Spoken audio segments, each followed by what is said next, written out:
Hope everybody had a good break.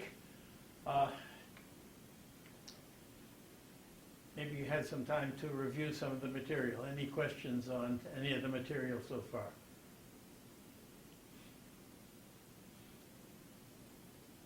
Okay, where we are in the course is we're discussing given shape representations and understanding them to be applied for a population of examples of an object or an object complex. We're interested in how to do various kinds of statistics on those populations. And let me remind you that shape lives, these representations live in a shape space that is curved. And so the very most basic property we want from a population is the mean of the population. And we have talked about three different kinds of means, where this is means of points on a curved space. So for example, a point on a polysphere is a single representation of a single entity, and another entity sampled from the population is a different point on the polysphere, and so on. And so now you're interested in the mean of those points on the polysphere, understanding that means, one way or another, involve distances on this curved space. So the simplest thing to do is to treat the features of the representation as if they were Euclidean entities. So you can do sum of squares to the half, sum of squares distances, that is to say the Pythagorean theorem on them. And then you can project that result, which will not be on the space, to the closest point on the space. And that's called the extrinsic mean. And its only real advantage is that it's fast. It often doesn't give intuitive results, and so I won't say anything more about it. The next one is the one that Tom Fletcher talked about, where we look at the Frechet mean. I remind you that the Frechet mean is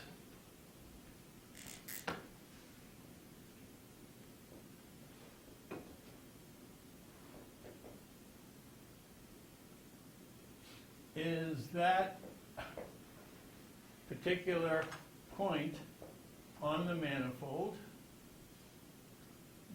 that is closest in sum of square distances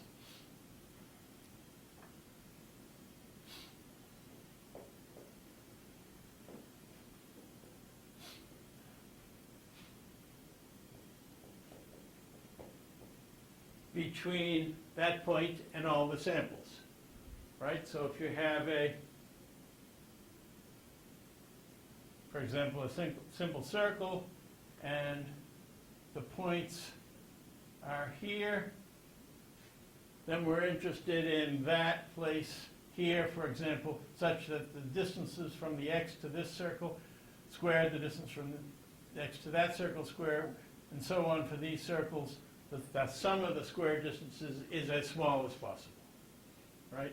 And we saw that the Frechet mean is the ordinary Euclidean mean when you're in flat space, but now you have to use arc lengths on your manifold for the distances. Okay, and the difficulty with the Frechet mean, difficulties are two. We've already seen that one of them is that when you're on the sphere, if you have points along some great or small circle as your example places. So now we have a sphere, and if the points, for example, are that the Frechet mean doesn't necessarily give you an intuitive result.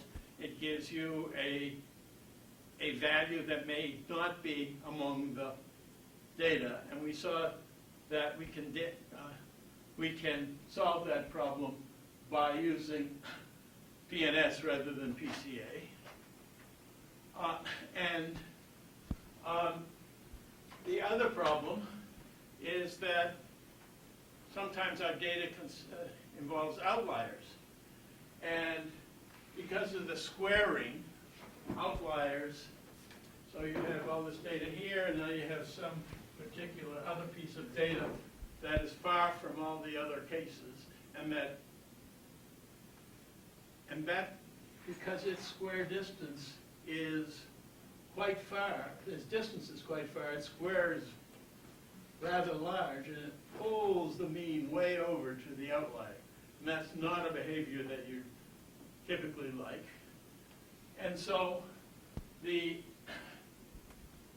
idea is, instead of, whoops, this should have been d squared, it's the sum of square distances. And indeed, what you do is you replace this by the L1 norm. That is to say, simply the sum of minimizing the sum of distances. And that makes the effect of the outlier a good deal less.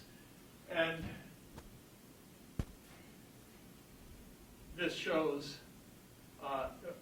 the result of this outlier. So in this case, you have on the left the 4 data points in the upper left. This is in a Euclidean space, and the outlier in the lower right. And the computed Frechet mean is where the x is, pulled way over towards the outlier, whereas the same data with the L1 mean produces the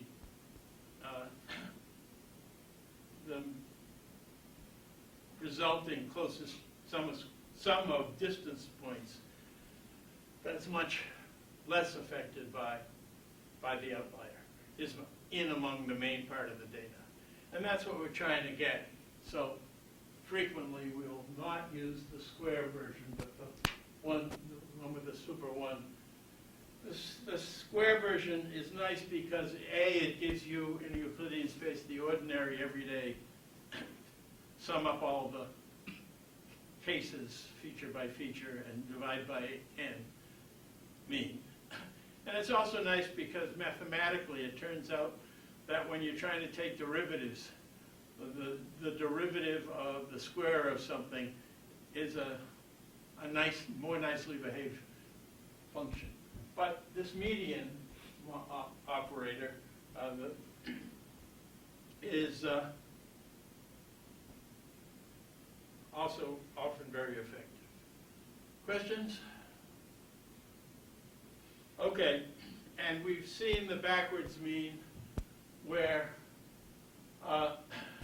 because the PNS recognizes that the manifold is a sphere and is looking for subspheres, the subsphere can be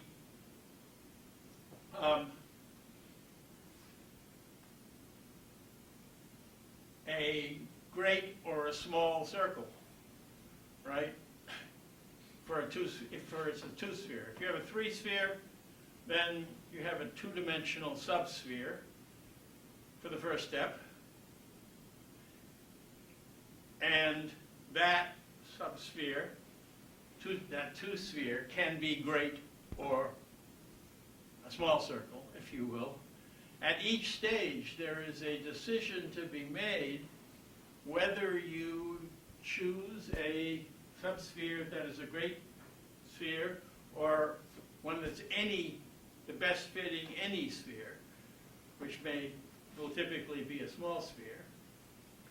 And we'll talk about that decision later when we talk about hypothesis tests, because there are some situations when it's better to use a great subsphere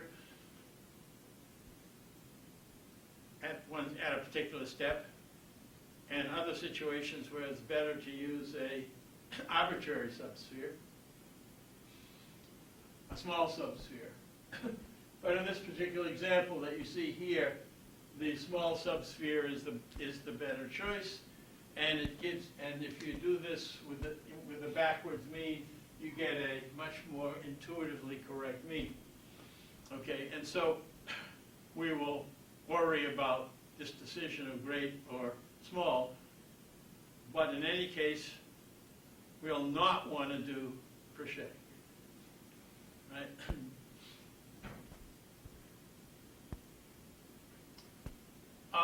I will mention, I don't know if I did earlier, that there was this idea of essentially a forward analysis. We talked about it, where you try to find the mean first, the zero-dimensional entity first, and then when you're doing PCA type analysis, go to a one-dimensional entity, a two-dimensional entity, a three-dimensional entity, and up to the final n-dimensional one.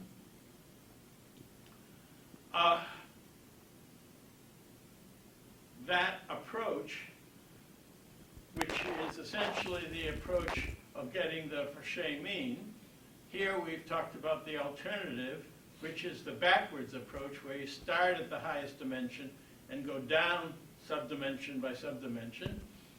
Okay? And that was something developed by Sung-Kyu Jung here in the Department of Statistics, and turns out to be very effective. And there's then that approach was analyzed very nicely in a paper by Professor Steve Marin and late professor now Jim Damon that you can find online, that was published. But Xavier Pinnock said, why decide one stage at a time? Why not make a decision for what the decisions between stages should be made all at once, if you will.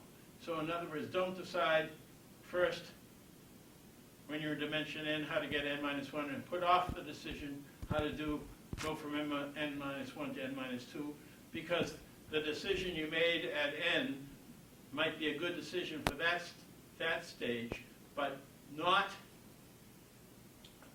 be the best decision, lead to a best decision for the next stage.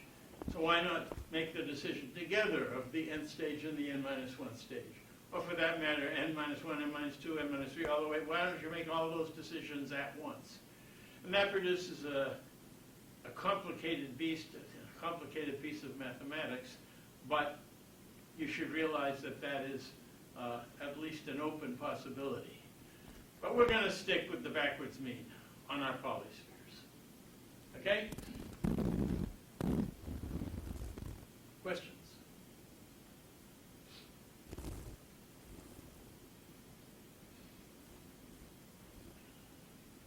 You should realize that whichever kind of mean we're talking about, whether it's the Prichet mean or the median, which is the one based on the first power of distance, or backwards mean, whichever kind, you are doing this on a curved manifold. And on a curved manifold, linear combinations of things don't really make mathematical sense, right? Linear combinations have to do with behavior in Euclidean space. And so there are a bunch of things that you should realize. So one of the possibilities is you have a bunch of data and you find a mean, a sample mean. And later some more samples come along, right? And you want to update your mean to reflect the new samples, the new training samples as well. Well, for Euclidean space, if you had n samples to start with, and you have n plus now n plus new ones,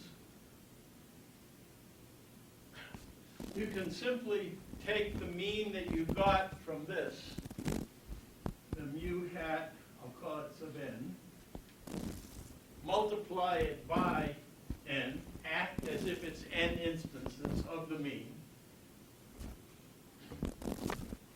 and then add the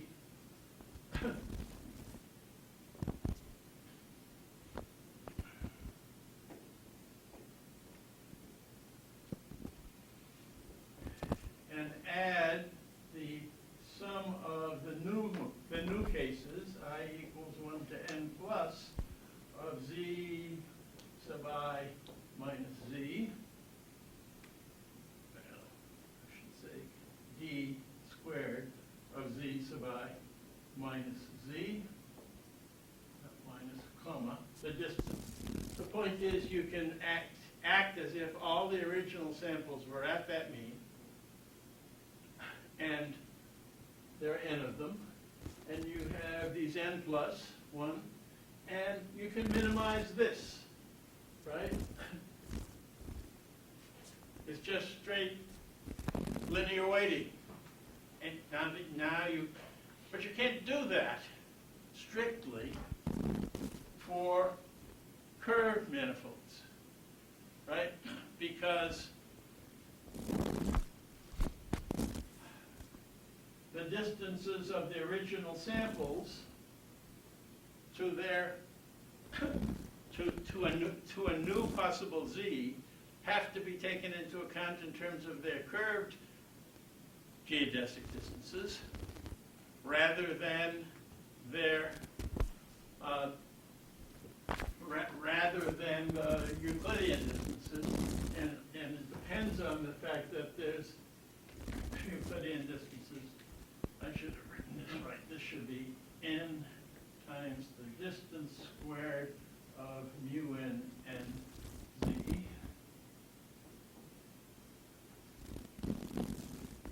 Right? And this doesn't work strictly for curved spaces. Right? So introducing a new sample into a mean, and the same goes for PNS, where you're getting these subspheres.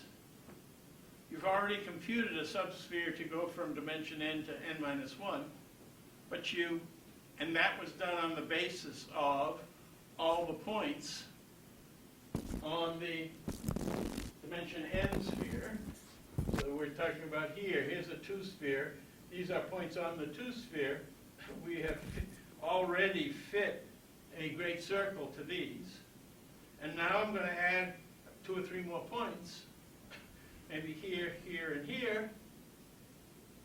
And I can't reuse this subsphere. I have to redo with the whole set of points all over again. Strictly speaking, if you want to get the proper lower dimensional fit. So the same idea works whether you're talking about subdimensional analysis, which you do dimension by dimension in backwards analysis, or whether you're ultimately trying to find zero-dimensional analysis, either backwards or via the Frechet approach, which is what my example here. So when you get new samples, you still have to just add it to the whole population and redo if you want to do it correctly. Another possibility, to save time, if you have a large n number of points in Euclidean space, you can take half of them and the other half, and you can find their respective means, right? And then you can take the average of those two means, right? And you can play that game iteratively. So you take pairs, and you find their means, and now you have half as many of those, and you kind of mean, you take the pairs of the resulting pair means to get means of 4, and so on. And that can be an efficient way to compute a mean in the case of flat manifolds, Euclidean space. But it doesn't work that way because of the lack of linear distances on curved spaces. So it's kind of stuck with them, having them all at once, if you're going to get the right mean. Clear? Okay. One of the nice things about means in ordinary Euclidean space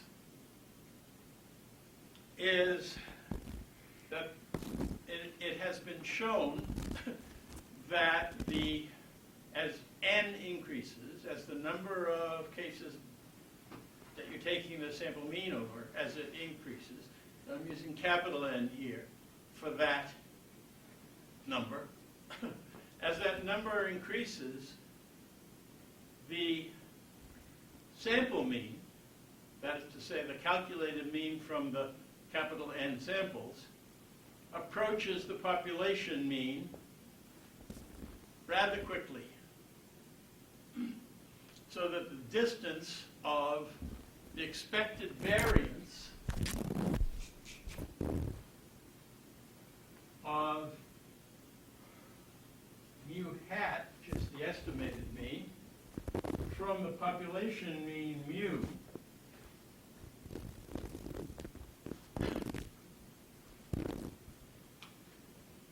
increases nicely as the variance with n, or the standard deviation with root n. Okay? 1 over n, I should say.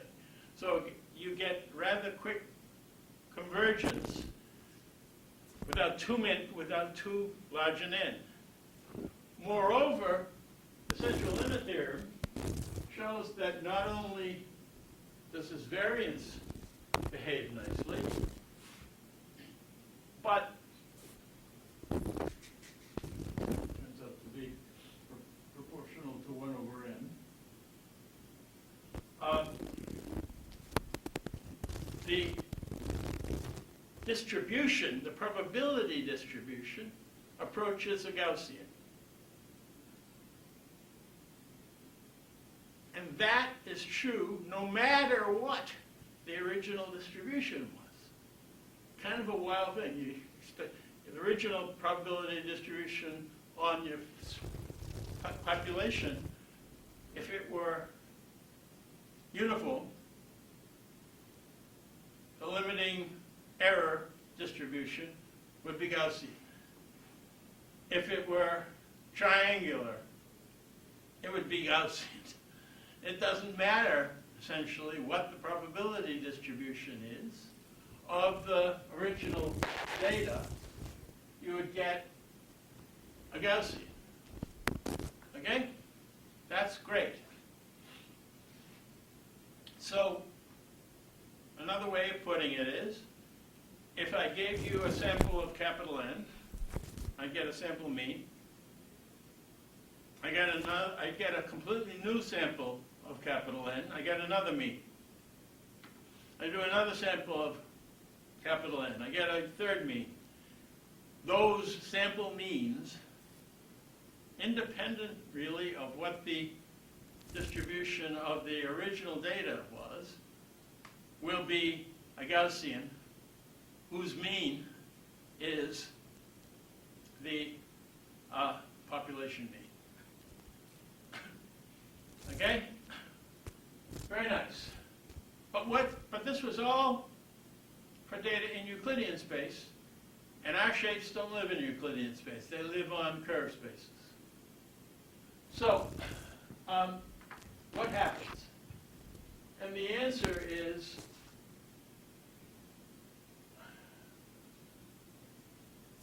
for the ones we care about, like polyspheres, things, very nice things still happen. That is to say, the central limit theorem still holds. You still get, the means are now, I want to point out, the means are on the manifold. They're on the curve space.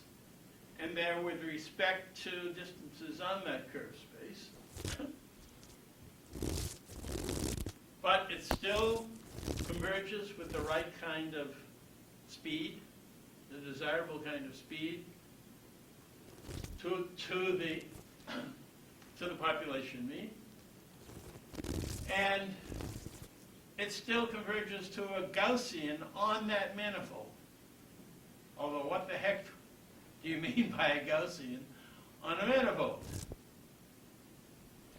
And so there'll be a slide upcoming about what you mean by a Gaussian on a manifold. Okay, but you get the general idea that it's a unimodal distribution which has its highest value, its mode, at the mean, and which falls away somehow as a exponentially falling function of distance from that mean along the manifold. Okay? Unfortunately, there exist types of data that things don't behave nicely on.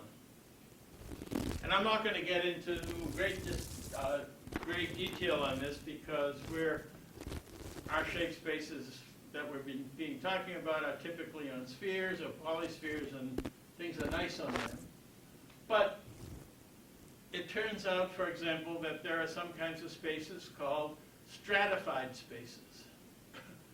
So if you think about a space that consists of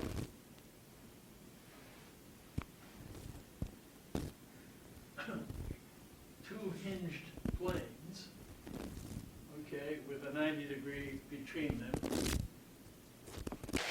or in 3 space, you'd have 3 of them, one in the xy space, one in the yz space, and one in the xz space. You have, okay, so there's another guy here, not sure I can draw it well. Okay, these are 3 orthogonal spaces. And the point is that you can be in this space, which is a 2 space, in this space, which is a 2 space, in this space, which is a 2 space, or you can be along these special hinge places, which are 1 spaces, they're lines, right? Or you can be at this place where all the hinges come together. That's a 0-dimensional space. And such a space that consists of collections of spaces of different dimensions is called a stratified manifold. Okay? And it turns out that if you have peculiar kinds of shapes that live on that kind of a manifold, you can show that there are situations where the convergence to the mean is slower than this nice speed of variance proportional to 1 over n. And the statisticians call those smeary distributions. And there are even situations that are called sticky, where you add a point and it doesn't change the mean at all. Okay? And so this is just a heads up that when you hear people talking about smeary or sticky distributions, they happen for special problems like these stratified manifolds, example, if you're trying to find an average of trees, and what do you mean by an average of trees? You make certain definitions of what it means to add a subtree or to add a branch, and so on, and you end up with these kinds of problems. Another kind of data where life is hard is if you have, for example, historical distribution, where instead of the normal situation where you have a sort of a clump of data in over some hemisphere or so, you have a cluster at one place and opposite it on the sphere at another place. So here I'm talking about the situation for the circle where you have data here and more data here and sort of not much in the middle. And it turns out that first of all, the Frechet mean may be non-unique there. Okay, you may find yourself with two values that are simultaneously minimized as sum of square distances. Oops, what's happened here? I've lost my microphone clip. Hopefully not the microphone. The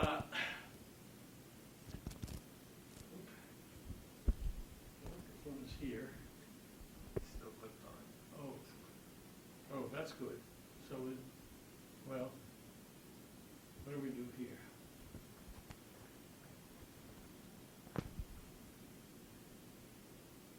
This is the mic, right?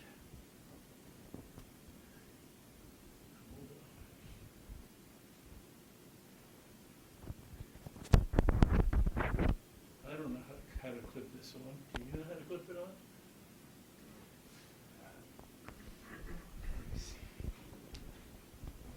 Let's try this.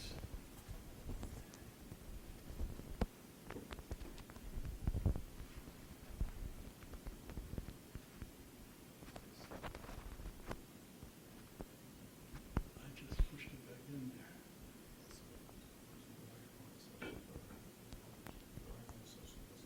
The microphone's, what? Is it here, right?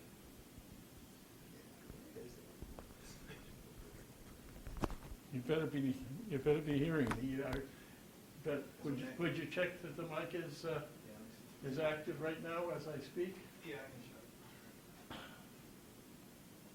Just gotta make sure it's not muffled, so if I ask someone to say. Now, hopefully we didn't lose my voice too much for the people. If anybody who's listening at a distance has questions because my voice became not well transmitted, please raise your Zoom hand, and Andrew will watch for it. Well, it looks good on here. Okay, So good. If anybody can't hear. Okay, so the upshot is that things behave reasonably nicely for the kinds of situations that we're in ordinary shape spaces. But you better be careful for shape spaces that have some of these particular properties. The other thing that you should be aware of is that the actual behavior of this mean depend on the curvature of the shape space. So I've drawn a picture here for a circle, which is a kind of a one sphere. You can see that the distance, the geodesic distance between these two red points is bigger than the Euclidean distance between those points. And that results in the way the mean calculation going, converging to a tighter and tighter distribution as you increase the number of points. But if you have the opposite, where the manifold is concave, then the distances,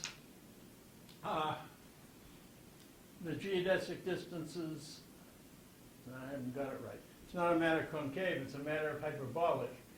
If you have a saddle-shaped distribution, then it turns out that these distances don't behave that way, and you get different kinds of results for them. And so this is just a little bit of pointer to the statistical literature that say you need to be careful about the curvature of your shape space, and you need to be careful about some of these other special situations like stratified manifolds if you're not in our ordinary shape spaces. Okay? Questions?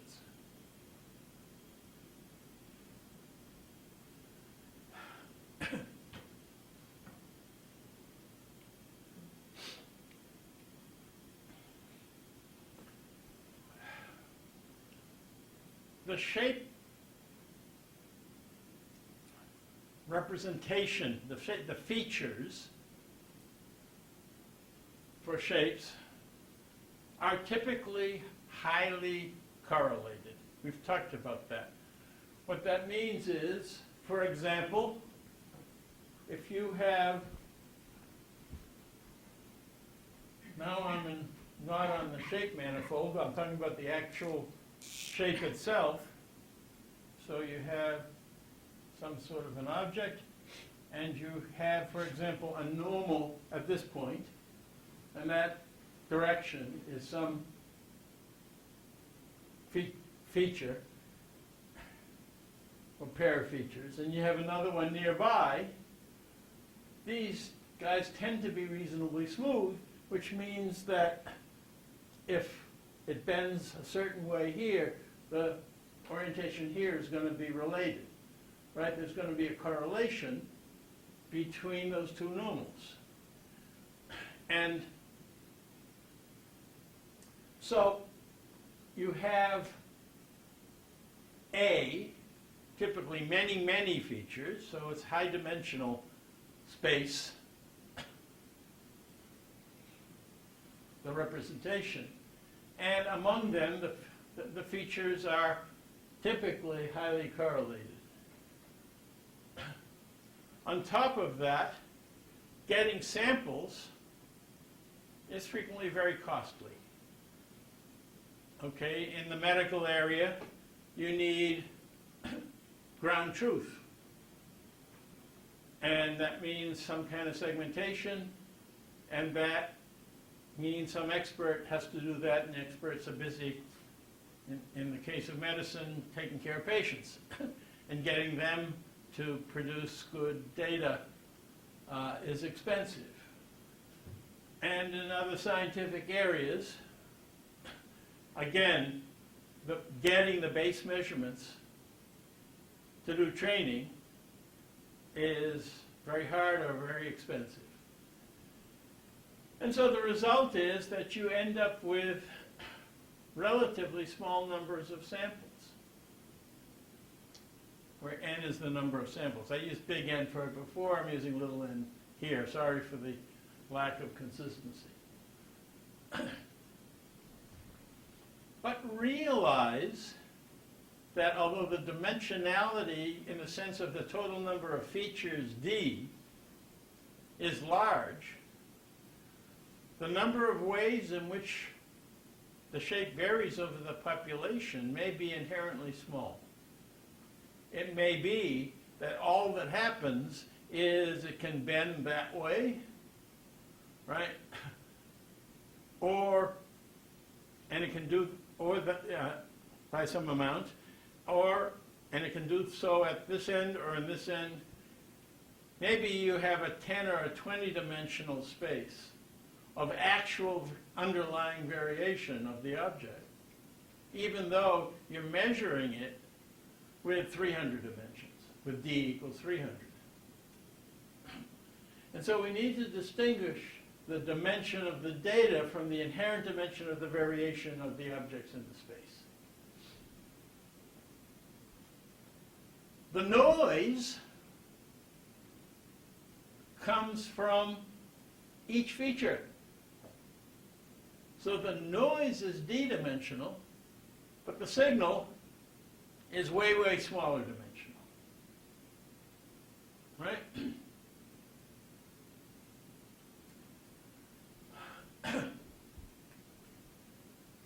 So the noise follows a distribution that is called high dimensional low sample size.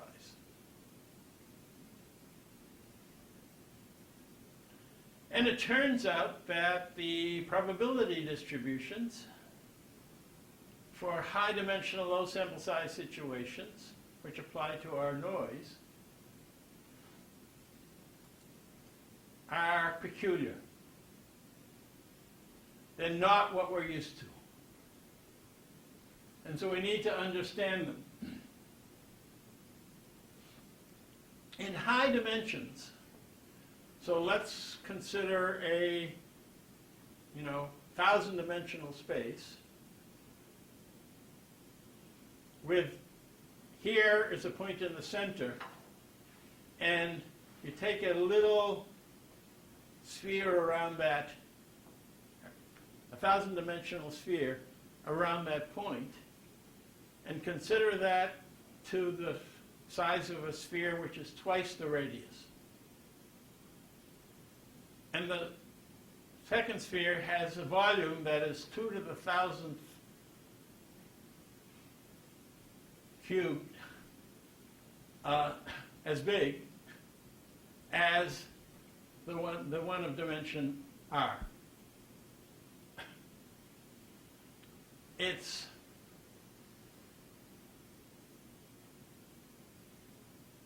a very small fraction of the space is near the mean, near the center of this distribution. And so it turns out that essentially you can show, in the reading in section 14.2 of the Marin and Dryden book, shows that essentially all the data lives root d away from the mean. Whereas we think of all the data living near the mean, if d is, what did I say, 1,000, we're talking about almost all the data being distance root 1,000 away from the center. And that's because of the fact that space is so much, there's so much more space out there that far away than there is near the mean. So there's also, like that's a result for, when you say like the limits for independent random variables. So this is like this is a fact about distribution of the Gaussian many dimensions. The interesting thing is that this fact about the Gaussian also holds on this curved shape. Yeah. Okay, cool. Okay, so because our shape space inherent dimension is typically notably small, this effect that I've just talked about doesn't apply for the signal, but it does for the noise. Okay? And so the noise that's going to be in any measurements that we make for training, together with the fact that we have a sample effect, that is to say, the covariance matrix that we produce if we're doing principal component analysis-ish analysis, like, and PNS is PCA-ish in that sense. Those, the result that we get, even if we had no noise, no error in the data, which is of course never the case, but even if we didn't, the fact that we have a bunch of samples which are not fully representative of the whole probability distribution, the whole infinite population, means that you still end up with these essentially statistical effects of high-dimensional low sample size problems.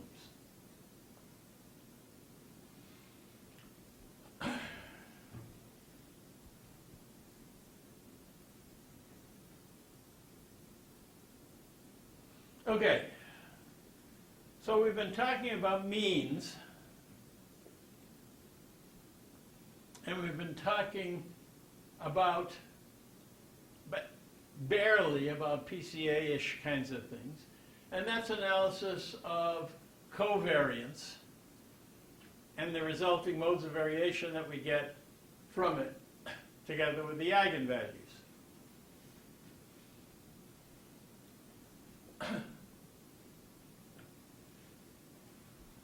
We've already said long since that we're interested in representations that are independent of the parameterization of the boundary, and we've talked about those coming from the kind of methods that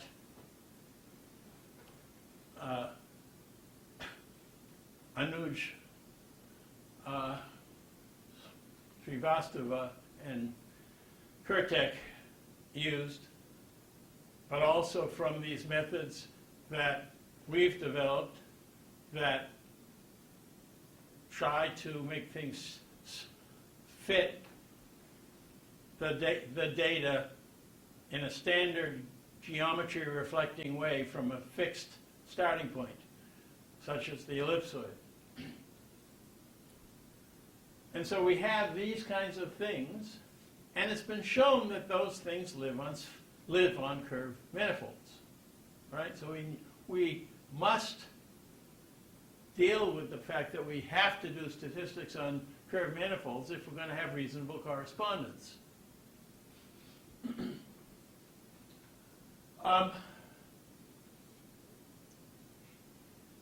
One possibility that one might choose, but shouldn't, is that we do an SVD, singular value decomposition, on the data before it's aligned. Right? And that's possible, and you get a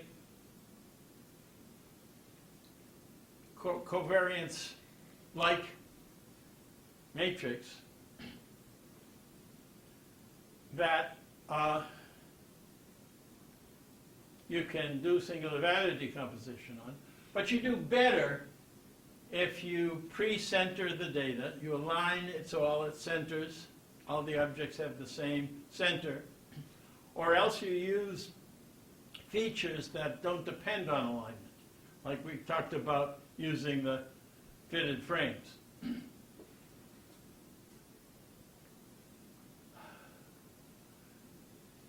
But then we end up with one trying to find these modes of variation,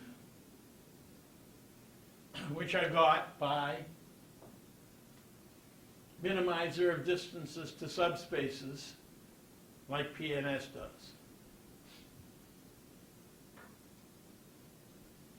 PCA is simply singular value decompositions after alignment and after the mean of the population is removed. Okay? There is another method that is fairly popular out there that is called independent component analysis, that also produces modes of variation. And it has to do with finding directions that are maximally non-Gaussian. Okay, so,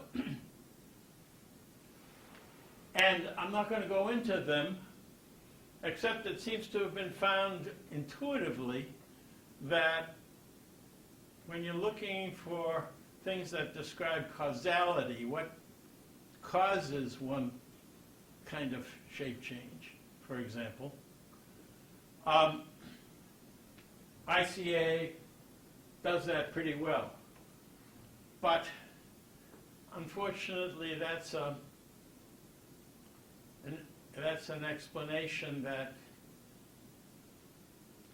is experienced but not well understood why it happens.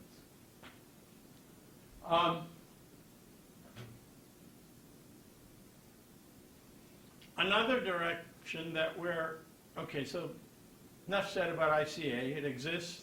We're not going to say much about it, except if you're going to do it, you need to do it on curved manifolds.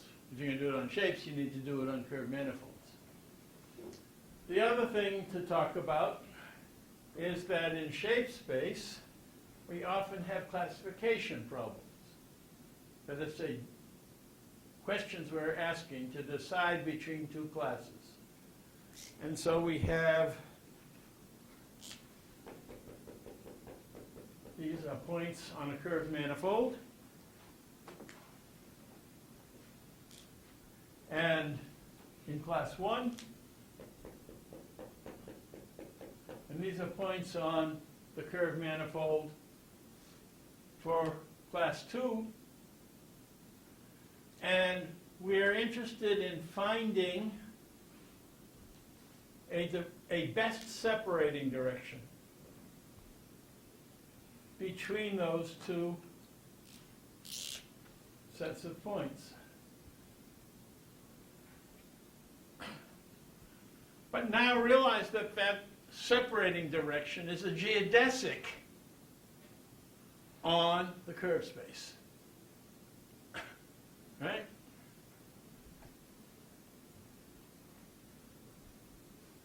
And then,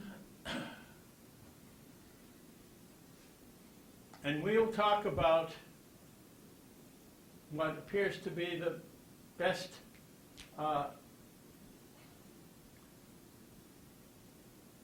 means, or a very good means, of producing that separation direction by a method called distance-weighted discrimination. And just to remind you, the popular thing to do is support vector machines, and those are inferior. But we'll talk about that later in the course.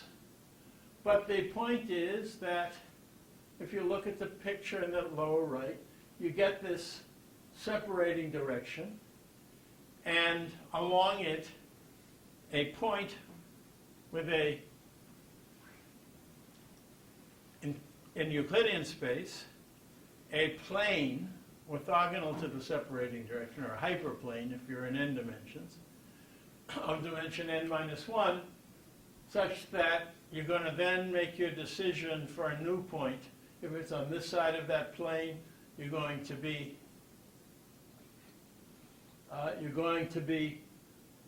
in the red distribution, call it for the red distribution, and if you're on the other side, you're going to call it for the blue class.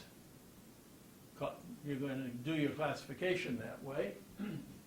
But now realize that the separating direction is itself a geodesic, and the way in which we make this decision is we take our points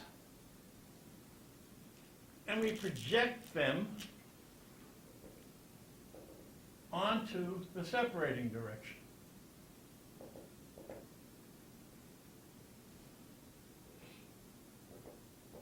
And we end up choosing the separating direction based on the two histograms of the projections of the red points onto the separating direction and of the blue points onto the but these projections are themselves geodesics on curved spaces, right? So each one of these dashed lines, which was a straight line, in Euclidean space is now a curved line.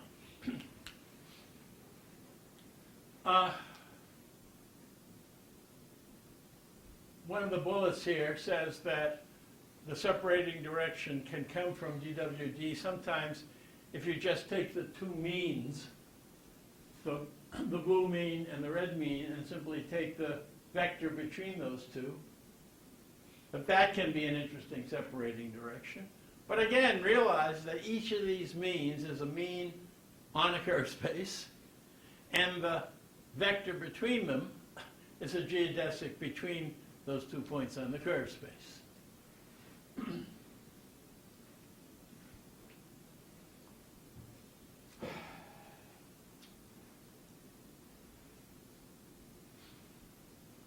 Essentially, just to give an early indication, if you have this red histogram of these projections and this blue histogram,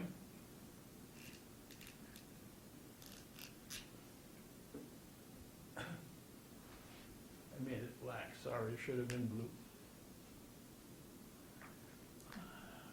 Too many pens. Okay? If you have a red histogram and a blue histogram, basically the idea is that the separating direction should be such that those two histograms are most well separated. Okay. There's one other value that you frequently are interested in, and we've talked about it from the point of view of correspondence. So, I remind you that lack of correspondence produces a more spread probability distribution.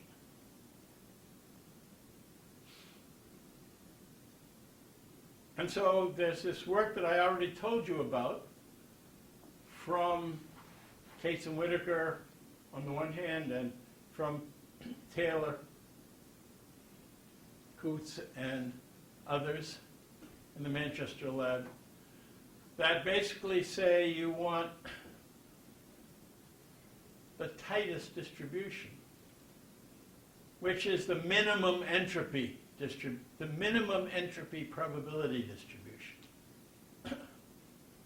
And so we need to be able to talk about entropy of data that lives on curve spaces. Okay?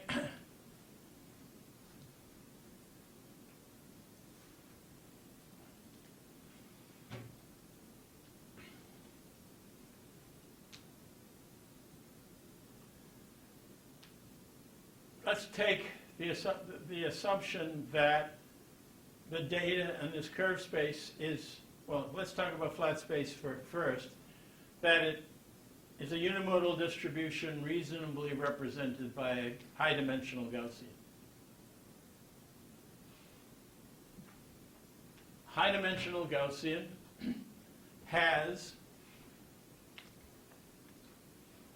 eigenvalues from its covariance matrix. Just to remind you that a Gaussian is a constant times e to the minus a half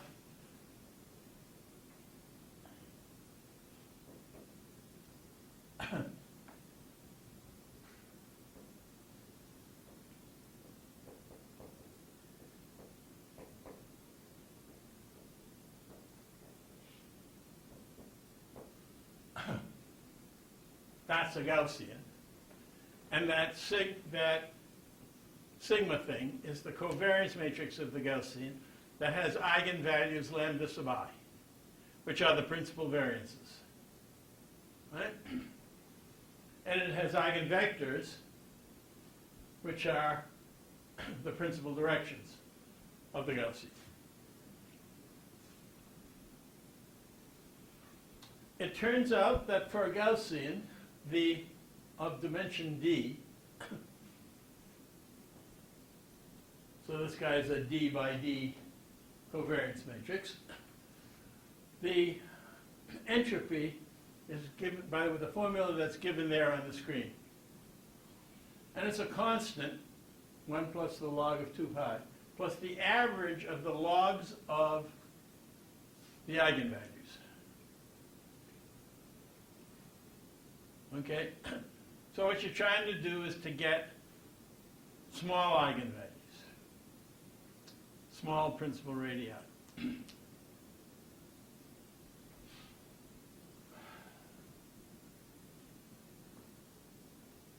But be careful, that result is for a Euclidean space. And now we're going to have to be talking about Gaussians and principal eigenvalues, for example, from a PNS distribution.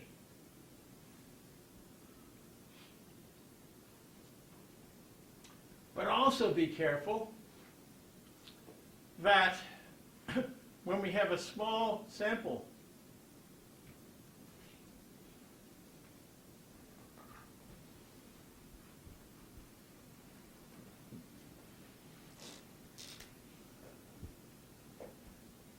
okay, so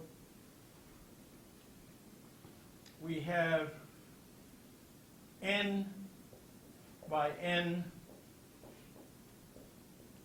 sorry, we have d by d, where d is the dimension of the number of features.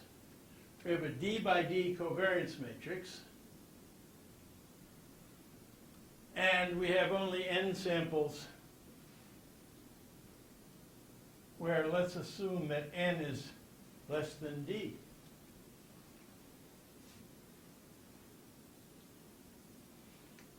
What turns out is that you get, if you look at the eigenvalue matrix, it's a diagonal matrix. This thing ends up being c e to the minus a half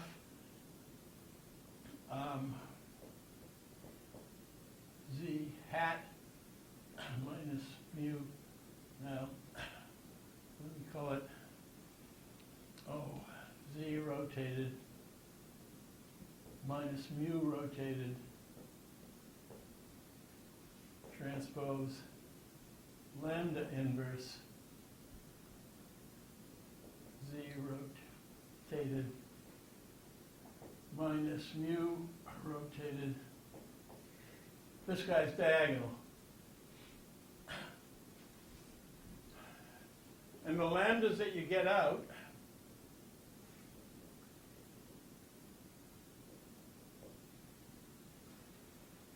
sorted with the biggest ones first get to be only just under n of them, and all the rest of the computed eigenvalues, that d minus n of them or so, are 0. What's log of lambda where lambda is 0?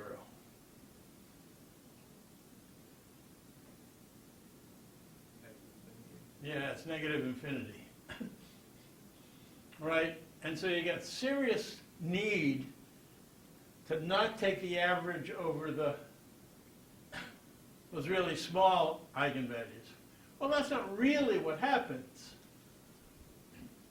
What happens is we have only n samples, but we've got d-dimensional noise. And so if you look at the scree plot, the plot of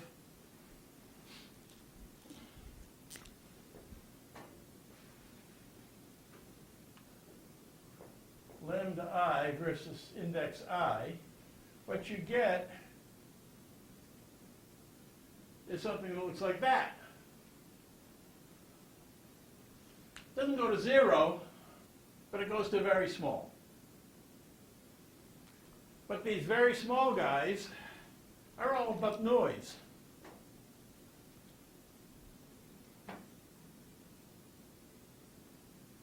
And so somehow or another we need to be able to understand what the noise is so as to not take our average that gives you best good correspondence over things that are essentially being controlled by the noise. And so we're going to now move to a problem where we look at the distribution of the noise and try to learn something from it. But I'll tell you that in the actual calculations out down there, there are a bunch of things that people do to play the game. right? They add a constant to all these lambdas. So none of them are small. We just jack them all up by a certain amount. And now the small ones aren't so small so they don't affect the average as much. Or they come up with a clever way of producing a cutoff. And you only use the lambdas from your eigenanalysis that are only up to index such and such up to that cutoff. Okay. So, entropy is important. It can be useful for correspondence, and you have to think about what covariances on curved spaces are going to be like. Questions? Wish there were some questions.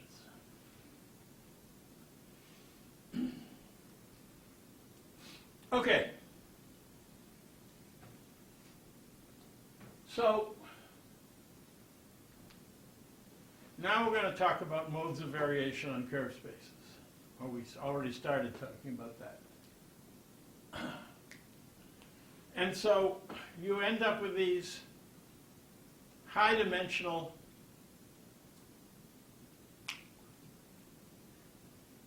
large numbers of features, and you're trying to produce a much smaller set of features from which we're going to actually do our analysis.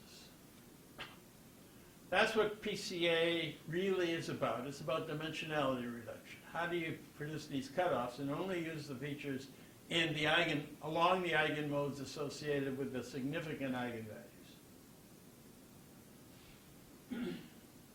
So you end up with a high-dimensional vector that's written as a mean plus, if you look at the equation with the bullet, plus the sum over some number of eigenvectors of a coefficient times sigma sub I, which is the ith principal standard deviation, which is the square root of the ith principal variance. And the principal variance, I remind you, are the eigenvalues of your covariance matrix. And V sub I are unit vectors, which are your eigenmodes, your directions of change. And if you choose a small enough number of these i's, then a lot of the analysis becomes much better because it doesn't over-reflect the noise, and because the computation becomes much faster. I'm going to take the problem of segmentation of objects and images as an example problem. And it turns out to be a very interesting problem. So now we have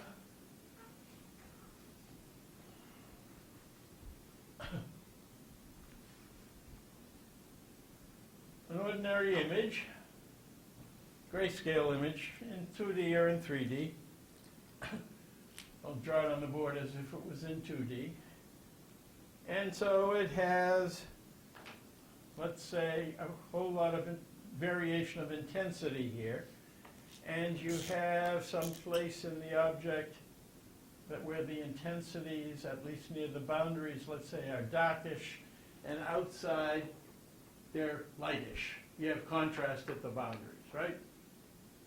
And you're trying to pick out, if you will, this boundary, or alternatively this interior from the image to find out where the object is. That's segmentation. So this I is a set of intensity values at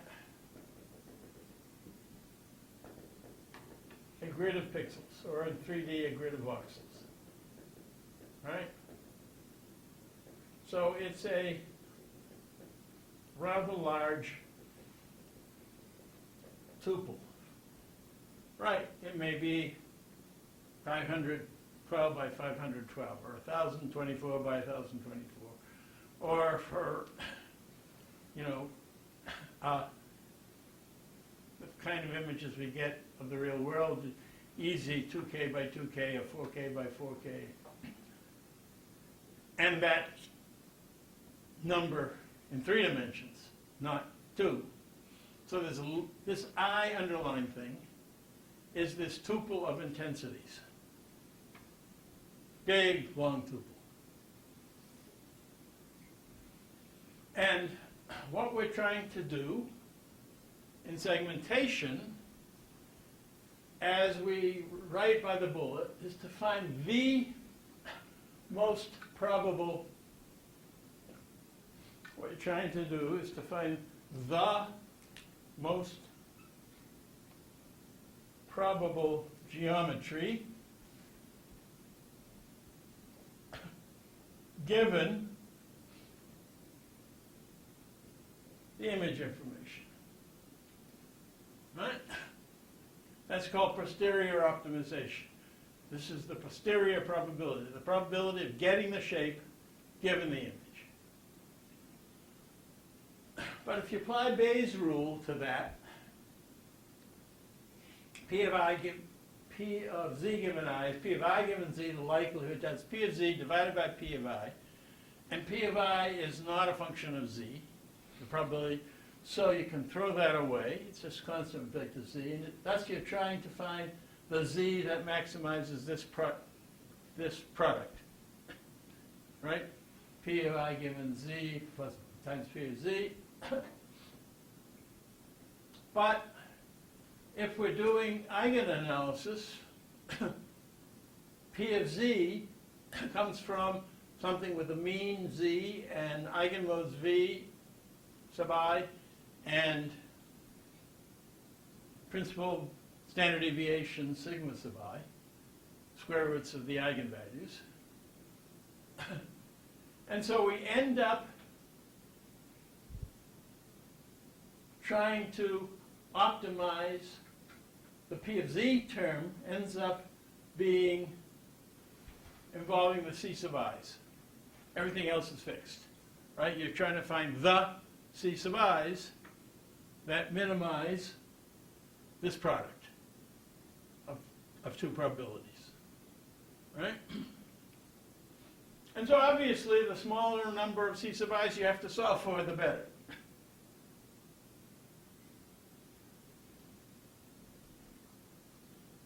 But we've got this P of z thing, and now we got this other likelihood term, the P of I given z. And if that is, you get a whole training population of images with associated geometry in your training set.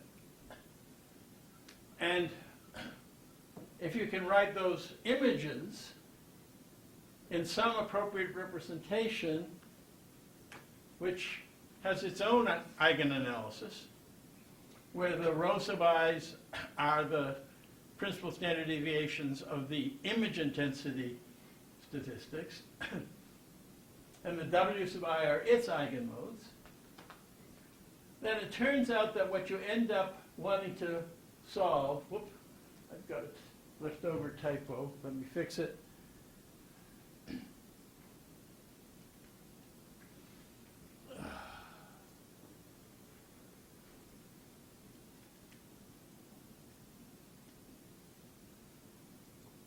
Come on.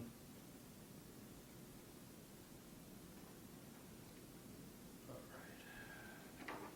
This should be a C.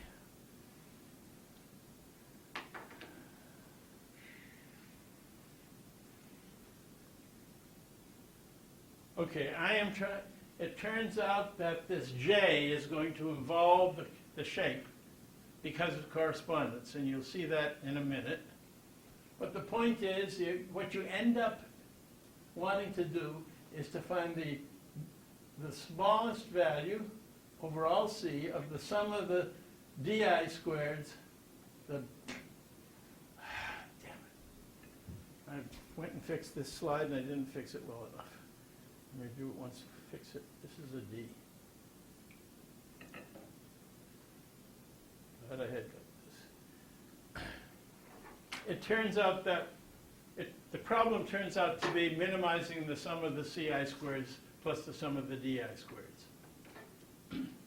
over the C's, where the D's depends on the C's. Okay, we've run out of time. The point is that starting next time, we're going to be talking about what geometric representation you want, and what intensity representation we want, so as to make this problem tractable. And we're going to see that these both involve, we've already seen, that these both involve looking for eigenvalues and eigenvectors of things, on the one case of the geometry and the other case of the image intensity information. And that those both have noise in them. And that noise is going to cause pain, and we're going to have to take it into account. And so that's where I end this lecture. And next time we will talk about shape representations and the noise that you get from them when you do covariance analysis, and intensity representations, but intensity relative to the shape, because that's correspondence, and how you do take care of the noise that's going to be in that as well. Till next time.